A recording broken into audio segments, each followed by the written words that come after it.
جب تک زندہ ہوں شریف خاندان کو نہیں چھوڑوں گا، چینی مہنگی کرنے والوں کو معاف نہیں کروں گا چاہے میری حکومت چلی جائے۔ وزیر اعظم کا دو ٹوک اعلان، کہا کبھی مخالفین سے ناانصافی نہیں کرتا تو جہانگیر ترین کے ساتھ کیسے کروں گا؟ طاقتور کو قانون کے نیچے لانا جہاد ہے، مافیا کا مقابلہ کر کے جیت کر دکھاؤں گا۔ سربراہ چوری کرتے ہیں تو ملک تباہ ہو جاتا ہے، پاکستان میں انصاف کا نظام قائم کے بغیر ترقی نہیں کر سکتے۔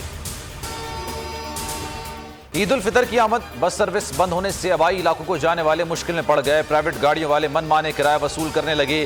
عید اسپیشل ٹرینیں بھی رواں دواں، میرپور خاص اور کراچی کے درمیان بھی اسپیشل ٹرین چل پڑی۔ مارکیٹیں بند ہونے سے آن لائن کاروبار چمک اٹھا، شہری عید کے لیے تحائف اور دیگر اشیاء آن لائن خریدنے لگے۔ ملک میں کرونا سے مزید 113 اموات، 3084 نئے کیسز رپورٹ۔ لاک ڈاؤن کی خلاف ورزی پر کراچی کے علاقے کورنگی میں انتظامیہ کا ایکشن، متعدد دکانیں سیل۔ دیگر شہروں میں بھی انتظامیہ کا کریک ڈاؤن، کئی دکانیں سیل کر کے متعدد افراد کو گرفتار کر لیا گیا۔ بدھ اور جمعرات 2 دن افطار سے سحری تک کاروبار کی اجازت دی جائے، کراچی چیمبر آف کامرس کی سندھ حکومت سے اپیل۔ صدر شارق ووہرا نے کہا کہ عوامی حکومت پریشان حال عوام اور تاجر برادری کی مشکلات کم کرنے کے لیے فیصلہ کرے۔ زبیر موتی والا کہتے ہیں کہ تمام مارکیٹس ایک ساتھ کھلنے سے رش نہیں ہوگا۔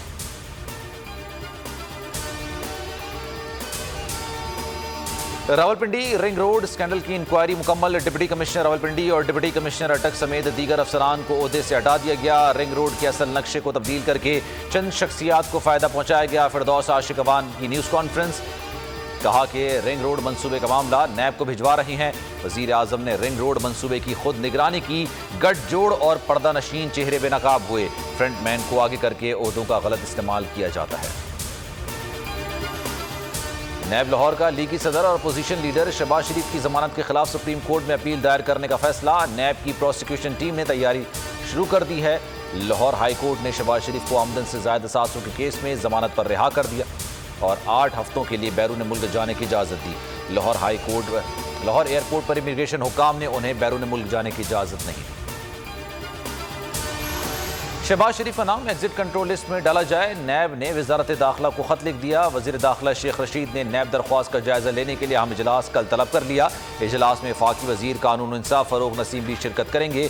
نیب کے خط اور اس سے متعلق آئینی اور قانونی معاملات کا جائزہ لیا جائے۔